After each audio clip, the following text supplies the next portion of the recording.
Assalamu alaikum, honorable teacher and dear students. Assalamu alaikum.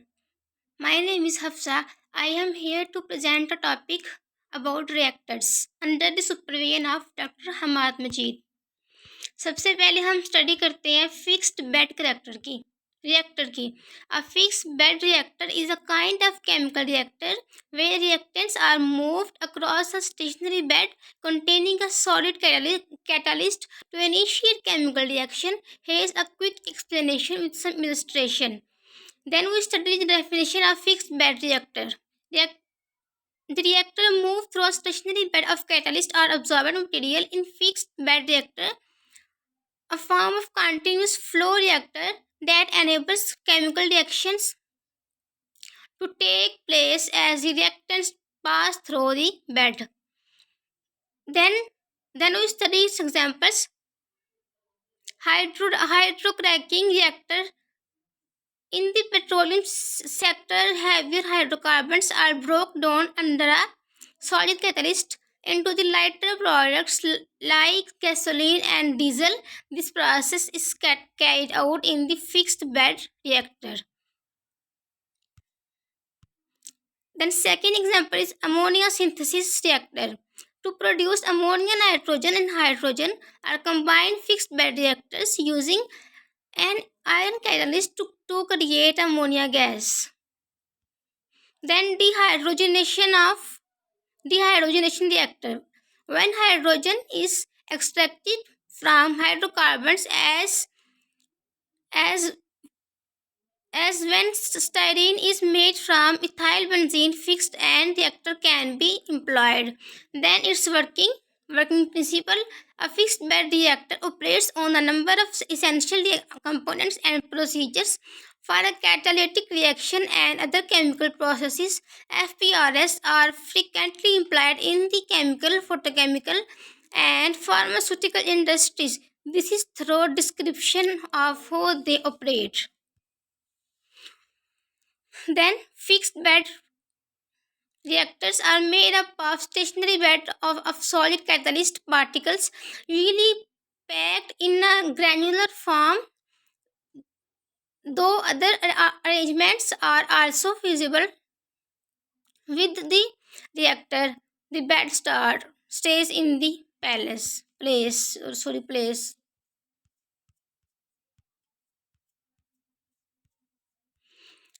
After this, we study photochemical reactors.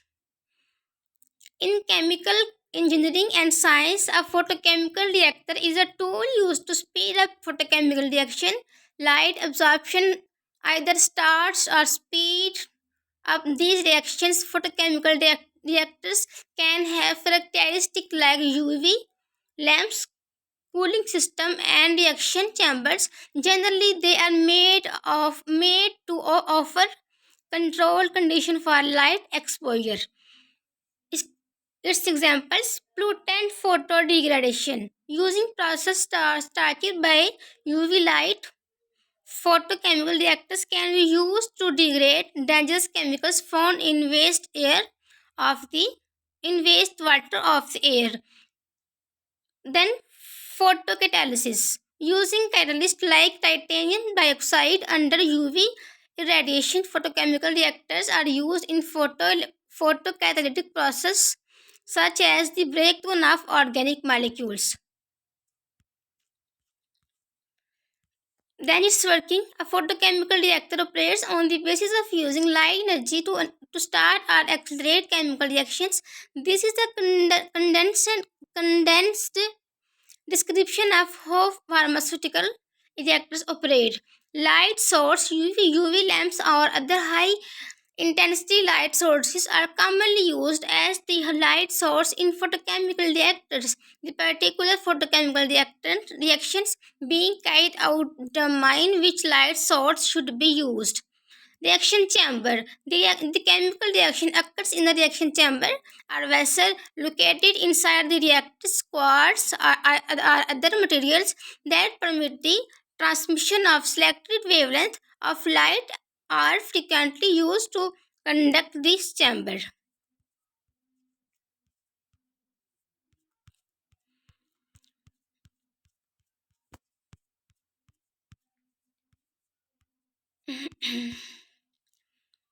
And then we study electrochemical reactors. Devices or systems known as electrochemical reactors are made to help with chemical reactions that require the transfer of electrons between substances, most commonly redox reaction. They are crucial for many applications such as water, electrolysis, fuel cells, electroplating, and chemical synthesis. Since they are used electrical energy to produce chemical transformation. These reactors are typically made up of electrodes and an electrolyte, where controlled reactions can occur by oxidizing one electrode and reducing the other. Examples: the following are the few instances of electrochemical reactors. Electrolysis cells. Electrolysis cells are utilized in the electroplating of metals and in the process such as water electrolysis to generate hydrogen and oxygen gases.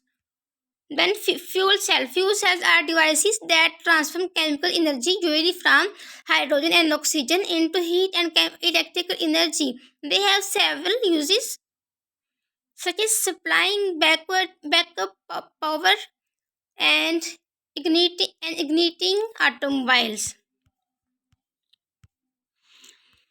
Now we study this working principle electrochemical reaction. The reactions which involve transfer of electrons between a substance are the basis for the operation of electrochemical reactors. That is condensed description of how they operate. The electrode, the two electrode usually found of conductive materials such as metals are specific catalysts make up an electrochemical reactors. The term anode and cathode refer to the two electrodes. The electrolyte, a solution or medium that permits ion movement between the two electrolytes, is called an electrolyte. It has anions that are negatively charged and cations that are positively charged. Reduction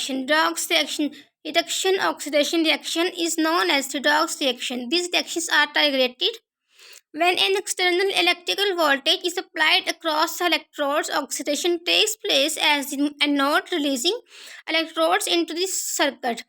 Reduction occurs at cathode where electrodes are taken from the circuit. Applications. Now we study their applications because they can enable control chemical reactions involving electron transfer.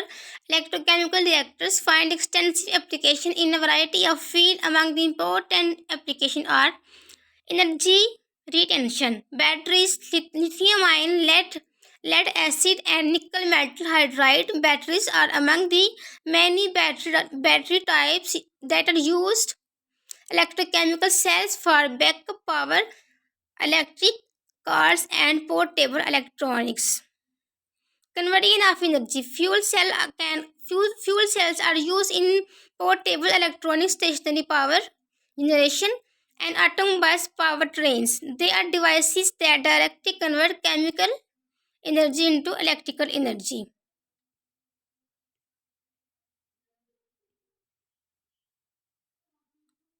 ठीक है students, thank you so much.